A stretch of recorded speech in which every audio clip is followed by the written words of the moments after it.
Livre de Genèse, chapitre 1er, à partir du verset 1er au verset 2. Votre attention s'il vous plaît. Cet élément est en lingala et en français. Contactez-nous pour savoir s'il est aussi disponible en la langue de votre préférence. À présent, nous vous convions à suivre, depuis christequality.com et evangileeternel.com, la rubrique Bible mot à mot, ou l'explication prophétique de toute la Bible, livre par livre, chapitre par chapitre, verset par verset, mot à mot. Elle est présentée aujourd'hui par le Dr Alain Zuzi Condé, ministre de l'Évangile éternel. Tous les enseignements du Dr Alain Zuzi Condé sont disponibles sur christequality.com/alaincondé.html. Bonne édification au nom de notre commun Seigneur et Dieu Jésus-Christ. Amen. Nous remercions le Seigneur qui nous a fait grâce de continuer le message sur la Bible mot à mot. Et nous sommes en train aussi de bénir tous ceux qui nous suivent de partout. Soyez bénis au nom de notre Seigneur Jésus-Christ. Aujourd'hui, par la grâce de Dieu, après avoir parlé sur la création invisible, nous avons fait beaucoup de séances avec la création invisible.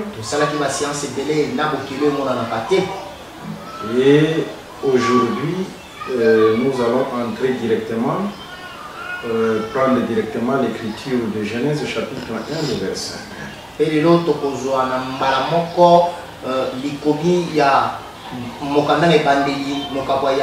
1.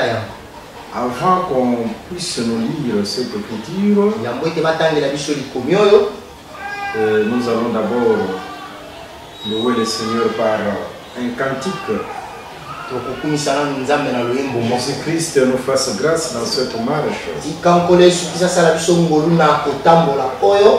Vraiment, c'est lui qui est notre force. Celui qui est notre intelligence. Celui qui est notre sagesse. Celui qui est notre rhétorique. Et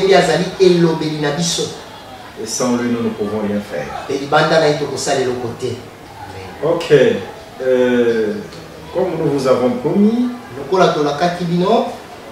nous sommes sur la Bible mot à mot. Et par la grâce de Dieu, nous parlerons du Genèse jusqu'à l'Apocalypse. Et que le Seigneur Jésus-Christ nous accorde toujours sa faveur. Qu'il nous donne toujours la bonne santé. Afin que chaque jour, nous soyons disposés pour parler de ces choses. Ok, sans plus tarder, nous prenons l'écriture. Nous sommes dans le livre de Genèse, chapitre 1, le verset 1. Nous lisons au nom de Jésus-Christ. Amen. Au commencement, Dieu créa les cieux et la terre.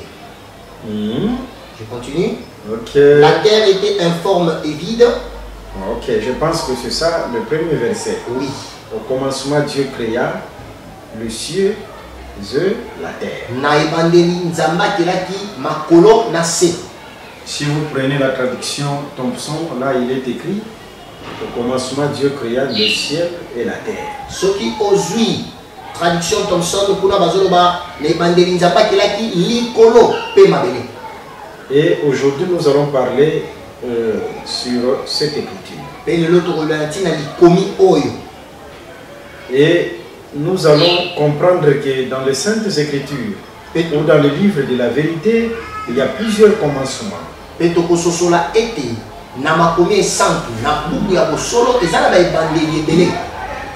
Si vous prenez le livre de Jean chapitre 1, le verset 1, Tu peux aussi lire ça. Jean 1, le verset 1. Oui. Nous lisons au nom de Jésus-Christ. Amen. L'Écriture déclare: au commencement était la parole, et la parole était avec Dieu, et la parole était Dieu. Au commencement était la parole. Et bandelezala qui liloba. Il y a une différence entre ce commencement, le commencement de Jean chapitre 1 et le commencement de Genèse chapitre 1. Et zabo keseni na kati ya ebandeli ya Yohane mokapwa yambo na ebandeli ya Genèse chapitre 1. Le commencement de Jean chapitre 1, c'est l'éternité. Ebandeli ya Yohane mokapwa yambo ezande seko. C'est confirmé dans le livre de Proverbes chapitre 8, verset 22 au 23e verset. Indimisami na buku ya Proverbe 8, 22 à 23. Tu peux lire aussi cette écriture. Proverbe 8, le verset 22 à 23. Nous lisons au nom de Jésus-Christ. Amen. L'Éternel m'a créé la première de ses œuvres, avant ses œuvres le plus anciennes. J'ai été établi depuis l'éternité, de le commencement. Oh, tu lis lentement. J'ai été établi depuis l'éternité. C'est la sagesse qui parle ou la lumière. J'ai été créé depuis l'éternité. Depuis l'éternité. Dès le commencement. Vous voyez, là l'éternité est appelée commencement. Vous voyez, l'enseignement, la prédication, ce ne sont pas des raisonnements.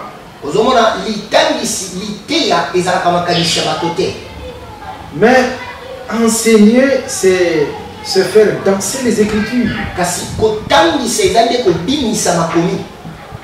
Ou faire rassembler les Écritures. Selon les Écritures, l'éternité, c'est aussi le commencement. C'est ça l'écriture que nous venons de vous donner.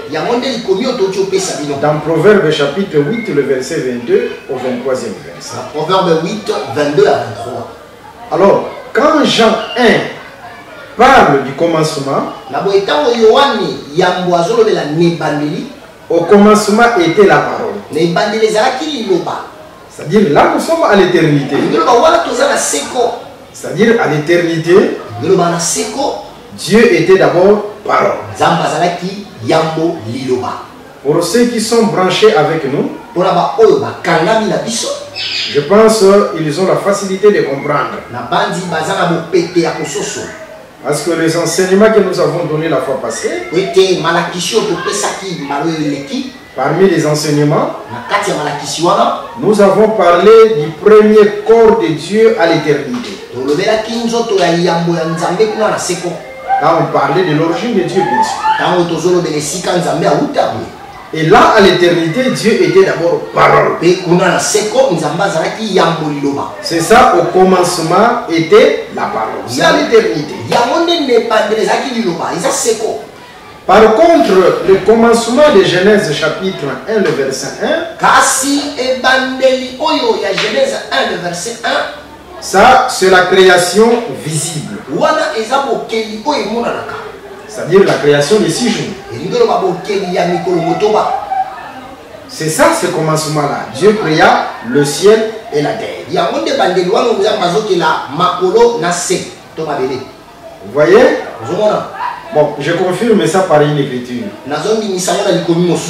Tu prends Genèse chapitre 2, le verset 1 à 2. Genèse 2, 1 à 2. Ainsi furent achevés les cieux et la terre et toute leur armée. Dieu acheva au 7e jour son œuvre qu'il avait faite. Il se reposa au 7e jour de son œuvre et qu'il avait faite. Dieu acheva au 7e jour et il se reposa. C'est par rapport à la création visible.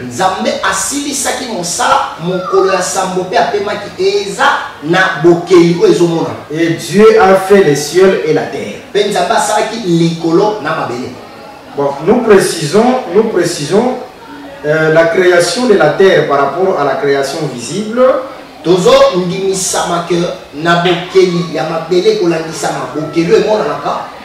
C'était juste les eaux qui étaient rassemblées, hein, le troisième jour. Les eaux d'en bas, Dieu a rassemblé les eaux d'en bas et a fait sortir la terre. Et on a appelé ça création. Vous voyez, mais la terre existait déjà. Et nous avons démontré dans les séances passées comment dans la création invisible, Dieu a créé la terre. Parce que le troisième jour, en réalité, on a fait seulement rassembler les eaux et faire sortir la terre des eaux.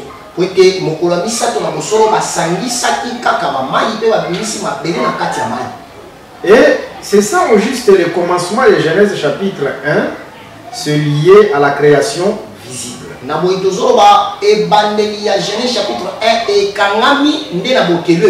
Par contre, le commencement de Jean chapitre 1, là, nous sommes à l'éternité.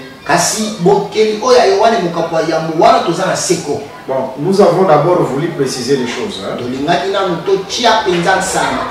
Alors, nous entrons dans Genèse chapitre 1, le verset 1. Au commencement, Dieu créa. Il créa quoi? Il créa le ciel et la terre. Vous voyez, par rapport à Genèse chapitre 1, le verset 1, cette création visible, cette création a deux portions. Cette création a deux portions. Il y a la portion qu'on appelle le ciel et l'autre portion qu'on appelle la terre.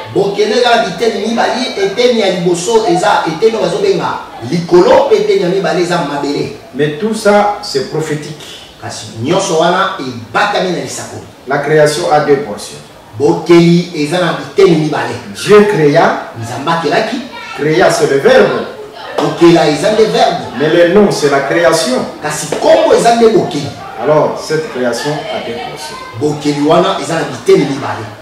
Et nous allons démontrer la prophétie qui est cachée derrière ces choses.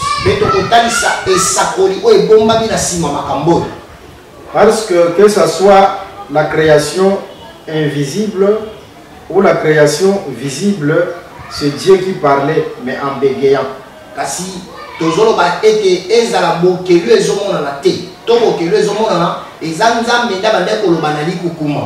Et c'était des choses prophétiques. Ok. Maintenant, remarquons, parce que nous avons parlé, ou nous venons de parler, de deux portions de la création visible, le ciel et la terre.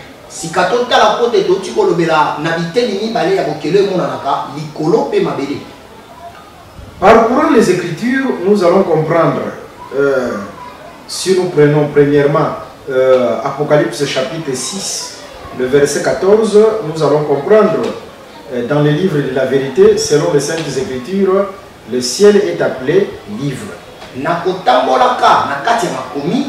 Apocalypse 6, 14,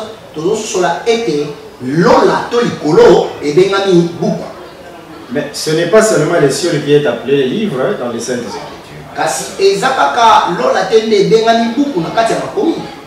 Si vous prenez aussi Josué chapitre 18, le verset 9 à 10, dans cette écriture, la terre est appelée aussi livre. Josué a envoyé des espions pour aller explorer le pays Canaan. Il a repris l'enseignement de son maître Moïse, parce que le premier qui a envoyé les espions, c'était Moïse.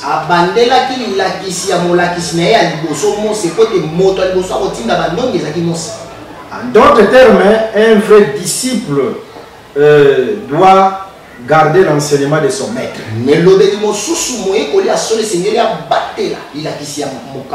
Ce n'est pas comme aujourd'hui. Oh, je suis son disciple, mais le maître a une autre confession. Les disciples aussi. une autre confession. Ça n'existe pas dans les Saintes Écritures. Exact lokola lelo moye koli aza na bondimi mususu mokamine pe na bondimi mususu. Et je parle de la confession. Pe na zolo de la bo lobeli ya makambo ni komi. OK. Même Élie et Élisée. Atako Eliana Élisée. Vous savez, Élisée avait frappé les eaux. Élisée a bêté mal. Mais cet enseignement, il a ramassé, il a trouvé ça où? Chez Élie, chez son maître. Voilà pourquoi un bon disciple doit garder l'enseignement de son maître. Vraiment que le Seigneur Jésus-Christ vous bénisse. C'est pourquoi ce que Josué avait fait, il avait répété Moïse. Et il a envoyé les espions pour aller explorer Canaan. Arrivés là, ils ont exploré Canaan. C'était un pays merveilleux parce que le Seigneur donne toujours des choses merveilleuses à ses enfants. Mais en rentrant vers Josué, il devait donner les rapports à Josué.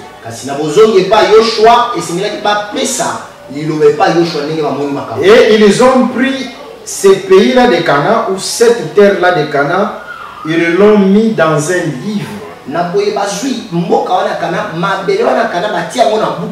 Quand ils sont venus chez Josué, Canaan était représenté sous forme d'un livre.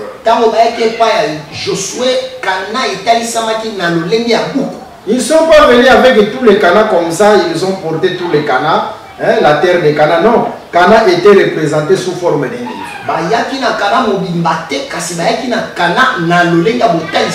Et ils ont présenté ces livres-là à Josué, c'est ça Canaan. Pour confirmer tout simplement dans les Saintes Écritures, la terre parle aussi du livre. Au commencement, Dieu créa le ciel et la terre. Genèse 1:1.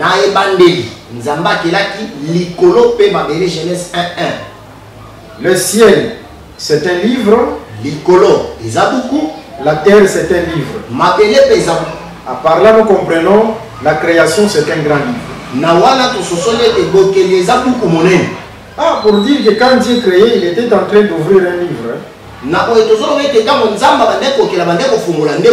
Parce que le ciel c'est un livre et la terre aussi c'est un livre. Non, je comprends dans les livres d'Apocalypse chapitre 5. Dieu sur le trône, dans sa main droite, il a un livre. Mais ce livre a deux portions. Hein? Il y a la portion du dedans et la portion du dehors. Vous voyez, les deux portions du livre. C'est ce que Dieu aussi a mentionné dans la création. Ce que nous voyons dans Apocalypse chapitre 5, ce n'est pas du nouveau. C'est la répétition de Genèse 1:1. Les deux portions du grand livre, c'est le ciel et la terre. Et le ciel, c'est la portion du dedans. La terre, c'est la portion dehors. Parce que lorsque le souverain sacrificateur Jésus-Christ a traversé le ciel, Hébreux chapitre 9, le verset 23, l'Écriture dira, il est entré. Pour dire que le ciel c'est la portion du dedans. Et la terre c'est la portion du dehors. Ce sont les deux portions du grand livre. Que le Seigneur Jésus-Christ vous bénisse. Ok, remarquons. Je prends une écriture ou nous prenons une écriture. Nous sommes dans le livre des Psaumes chapitre 45, le verset 1 à 3. Psaume 45, 1 à 3. 1 à 3, tu peux lire ça. Psaume 45, le verset 1 à 3. Nous lisons au nom de Jésus. Amen. Au chef des chantres sur le lit, des fils décorés cantiques chants d'amour. Des paroles pleines de charme bouillonnent dans mon cœur. Je dis, mon œuvre est pour le roi. Que ma langue soit comme la plume d'un habile écrivain. Tu peux te limiter par là. Ok. Voyez? Ok. Selon cette écriture, par rapport au français courant, ma version en français courant, par rapport au français courant, je ne parle pas de la version, mais par rapport au français courant. La plume, c'est aussi le stylo. Et dans Psaume 45, le verset 1 à 3, Psaume 45, 1 à 3, la bouche est comparable à la plume ou au stylo. Monoko ekokani na eloko yo tozokomela. En d'autres termes, pour faciliter les choses, cette écriture veut tout simplement dire parler, c'est écrire. C'est-à-dire, quand nous parlons, nous écrivons. Parlons, nous comprenons. Quand Dieu parlait dans la création, il était en train d'écrire. Parce que la création, c'est un livre. Un livre qui a 2 grandes pages. Il y a la page qu'on appelle le ciel. Et l'autre page est appelée la terre. Et quand Dieu parlait, il était en train d'écrire. Pourquoi? Parce que la bouche, c'est le stylo. Il a écrit. Quand il parlait par rapport aux choses terrestres, il a écrit sur la terre.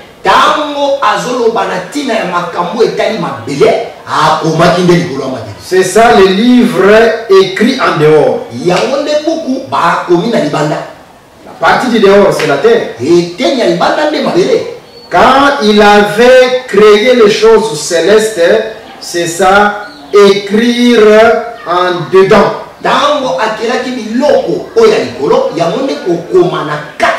Parce que le ciel, c'est la partie du dedans. C'est ça le livre écrit en dedans et en dehors. C'est la création. Que le Seigneur Jésus-Christ vous bénisse. Ok, nous venons de comprendre à la lumière des Écritures la création visible avec 2 portions. Ces 2 portions, ce sont les parties du livre. Parce que la création, c'est le grand livre. Maintenant, remarquons, Dieu parle de plusieurs manières. Quand Dieu aussi parlait au sujet d'Isaac, quand Dieu parlait au sujet d'Isaac, il va montrer à Abraham, le ciel, et il montrera aussi à Abraham la terre. Mais que ce soit le ciel, que ce soit la terre, ça parlait d'Isaac. Par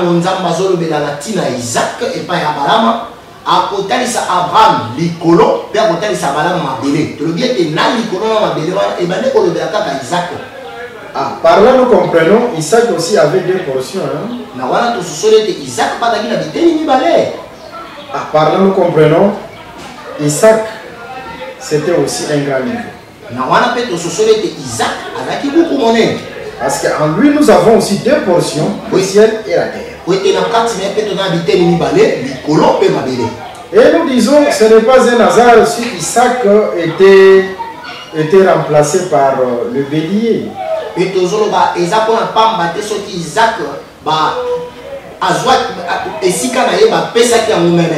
C'est-à-dire là nous sommes dans le livre de Genèse chapitre 22. Isaac était remplacé par le bélier parce que lui-même Isaac, il était le véritable bélier. Mais si Isaac va faire ça qui même pour Isaac et moi on a dit même à solo. Pour ceux qui nous ont suivis dernièrement sur la quantité du sang de Jésus-Christ,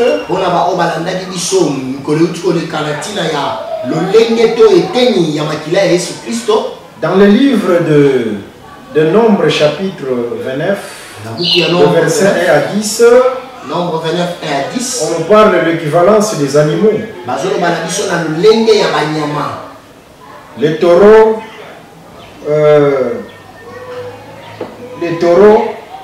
égale 3/10 selon cette écriture. C'est-à-dire, selon la mathématique de Dieu, les taureaux, on lui donne 3/10.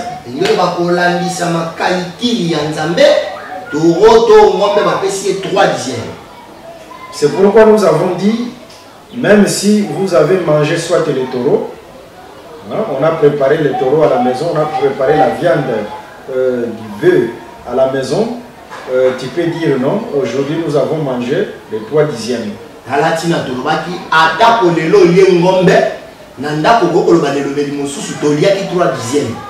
Et les bœufs 2/10.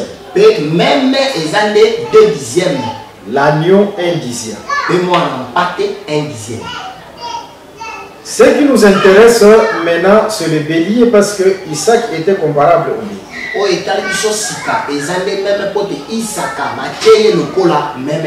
Et le bélier égale 2/10. Alors que 2/10 égale 2 fois 1/10.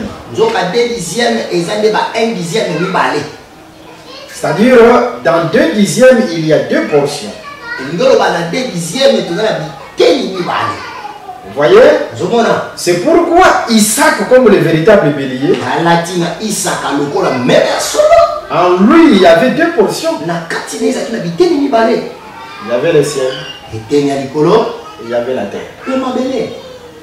Je pense que c'est clair. Hein? Ok. C'est ça au juste la portion du ciel et de la terre par rapport à la création.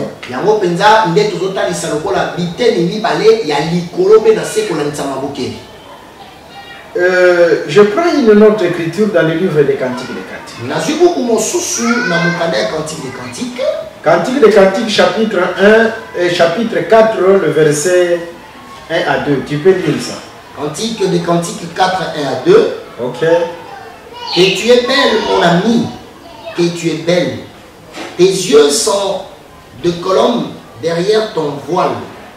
Tes cheveux sont comme un troupeau de chèvres, suspendus au flanc de la montagne de Galade. Tes dents sont comme un troupeau de brebis tondues qui remontent de la prévoire. Ok. Je pense qu'on peut se limiter là. Il faut avoir l'œil pour voir cette écriture. Cantique 4, le verset 2. Cantique 4, le verset 2. Dans cette écriture, on voit le brebis ou la brebis qui remonte de la prévoire, c'est-à-dire qui remonte de l'eau. Maintenant, remarquez, lorsque cette brebis allait vers les eaux, la brebis était stérile. Hein?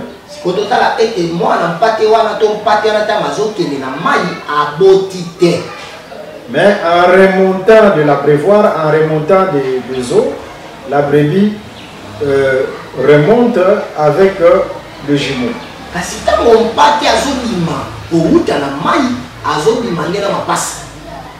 Par là, nous comprenons, il y a les eaux ici qui donnent les jumeaux. Hein?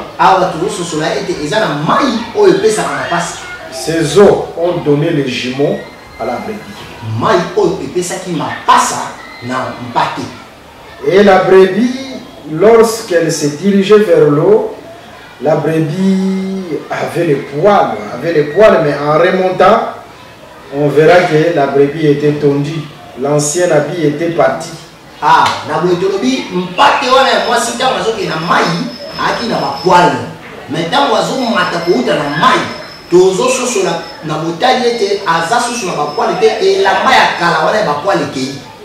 Tout ça, c'est l'œuvre de l'eau.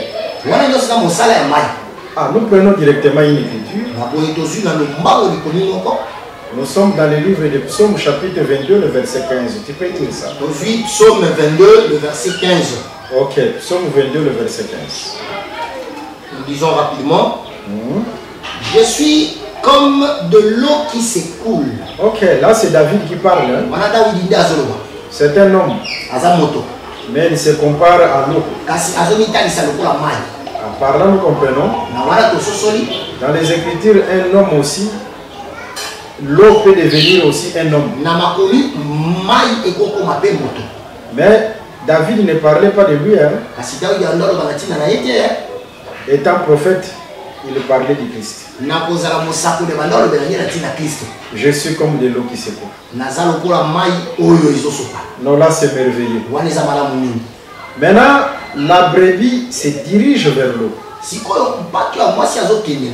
Cette eau a la capacité de tondre la brebis, d'enlever le vieux habit, le vêtement ancien à la brebis et de donner aussi à la brebis le jumeau. Ah, mai oezana makoki ya kolongola ba poala na mpato ya mwasi kolongola ye lamba ya kala pe kopese lamba ya sika. Comprenez que dans le livre de la vérité et dans les saintes écritures, la brebis parle aussi de la femme. Hein?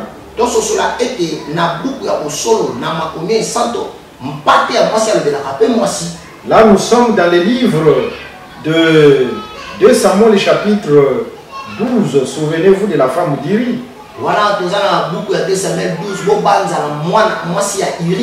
La parabole du prophète Nathan chez David. Le prophète Nathan va comparer la femme à la brebis. Et pour dire tout simplement, la brebis c'est une femme. Et dans les troupeaux aussi de Jacob, il y avait des brebis, il y avait des brebis aussi qui étaient noires. Hein? Dans les troupeaux de Jacob, il y avait aussi des brebis qui étaient noires. Or, la brebis noire, hein? Je suis noire, je suis belle fille de Jérusalem, c'est le soleil qui m'a vu. La brebis noire, c'est la femme Soulamite, la femme des Cantiques chapitre 1, le verset 5 à 6.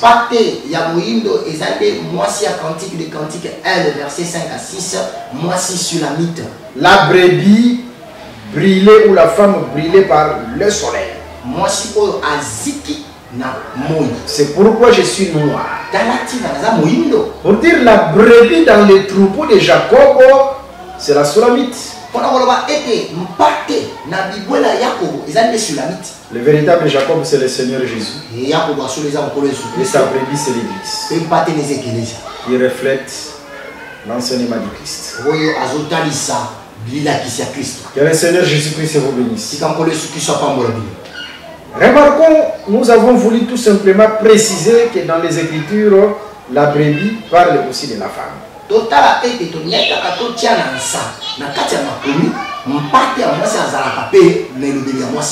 Je pense que c'est clair, hein? Ok, nous marchons selon les Écritures. Et cette brebis-là qui se dirige vers l'eau, mais quand cette brebis rentre, il faut que cette brebis rentre avec les jumeaux. Quand on parle des jumeaux directement, on voit 2 portions. Ok, je prends la première brebis qui est allée vers l'eau, c'est Jean chapitre 4, c'est-à-dire la femme samaritaine.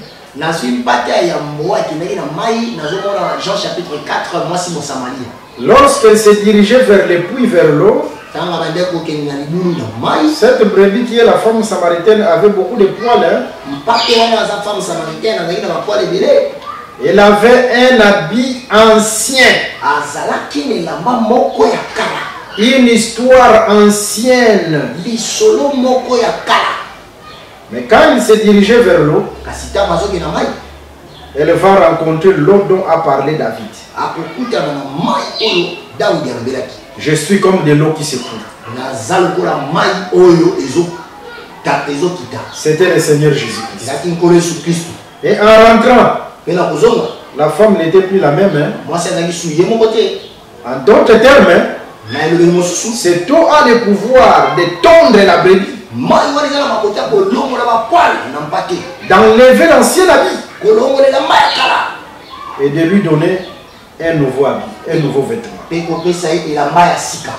Et c'est ce qui s'était fait avec la femme samaritaine. Pour accomplir Cantique des Cantiques, chapitre 4, le verset 2. Que le Seigneur Jésus-Christ vous bénisse. Je prends encore une autre brebis. Nous sommes dans le livre de Genèse chapitre 24. Je vois cette brebis se diriger aussi vers l'eau. Il s'agit de Rebecca. Cette brebis se dirigeait seule. Mais en retournant, cette brebis est retournée avec le jumeau.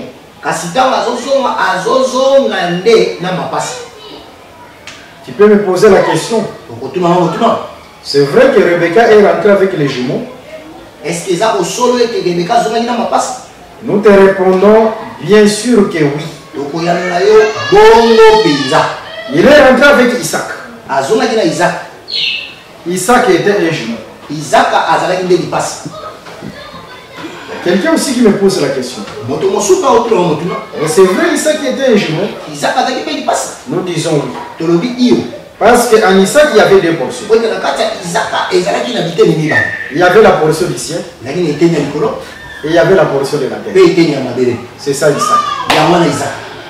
Pour dire Isaac, il était un jumeau. Parce qu'il avait des portions. Lorsque Rebecca est rentrée avec Isaac, c'est-à-dire on lui avait donné le ciel et la terre. Parce que Isaac veut dire ciel et terre.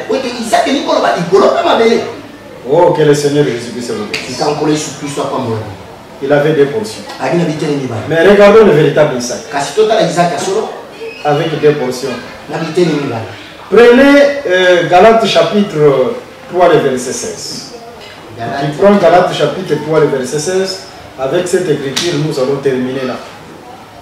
Et par la grâce de Dieu, nous allons beaucoup enregistrer les samedis. Les samedis, on peut prendre toute la journée pour enregistrer beaucoup d'enseignements. Okay. Galates chapitre 3, le verset 16. Galates 3, le verset 16.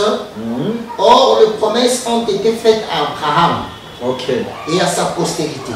Il n'est pas dit aux postérités, comme s'il s'agissait de plusieurs, mais en tant qu'il s'agit d'une seule, à ta postérité, c'est-à-dire à Christ. Là, le véritable Isaac, c'est le Christ. Je pense que c'est clair selon cette écriture.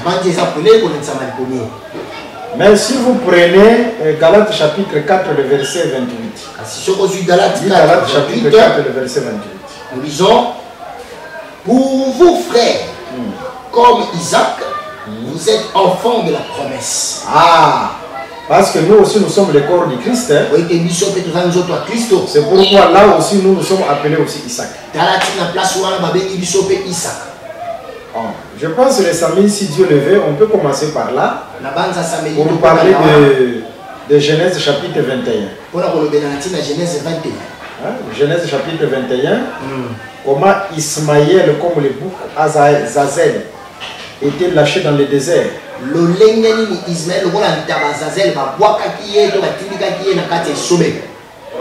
Et là, c'était pour que la fête d'Isaac soit possible. Hein, la fête d'Isaac, c'est-à-dire la fête de sévrage. La fête de sévrage ici, c'est le signe de l'enlèvement de l'église. Mais pour que l'église soit enlevée, vous aussi comme Isaac, mais il faut Ismaël soit jeté dans le désert. Vous voyez, Il faut faire très attention ici avec Ismaël. Il faut faire très attention. Là, Ismaël est allé dans le désert comme le bouc Azazel. Voilà pourquoi dans le désert là, il a crié. L'ange était descendu. Il dira à la femme. Il dira à la femme, à Agar, je suis descendu, non parce que à cause de tes cris, toi Agar, mais j'ai écouté la voix de l'enfant. Vous voyez, c'est pourquoi je suis descendu pour t'ouvrir les yeux et te donner de l'eau. C'est le cri de l'enfant qui a donné de l'eau. Est-ce que c'est clair, hein? Très bien. Et qui a ouvert les yeux de la femme dans le désert pour voir la source d'eau. Et ici, le cri de l'enfant Ismaël, non, ce sont les cris de Christ à la croix qui a ouvert les yeux pour voir la source d'eau. Vous voyez? Mais Ismaël devait être jeté dans le désert comme beaucoup Azazel pour que la fête d'Isaac, la fête de sévrage, soit accessible, passe dans la paix.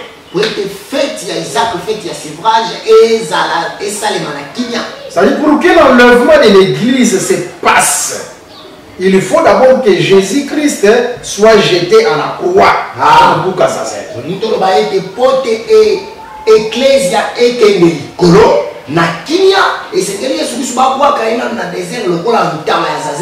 Que le Seigneur Jésus-Christ vous bénisse. Ok. Maintenant, nous disons que Isaac dont nous parlons ce soir, par rapport aux deux portions, c'est Jésus-Christ dans Galates chapitre 3, le verset 16. Maintenant, remarquons, l'eau a donné deux portions à Rebecca, c'est-à-dire a donné Isaac. Ah, c'est pourquoi ce jour-là, les disciples vont dire à Jésus-Christ, nous avons tout quitté et nous t'avons suivi. C'est toi qui es l'eau de vie. Qu'est-ce que nous aurons? Jésus-Christ va répondre, comme vous êtes venus vers les eaux, les eaux de Cantique chapitre 4, le verset 2. Non, je dois vous donner les jumeaux.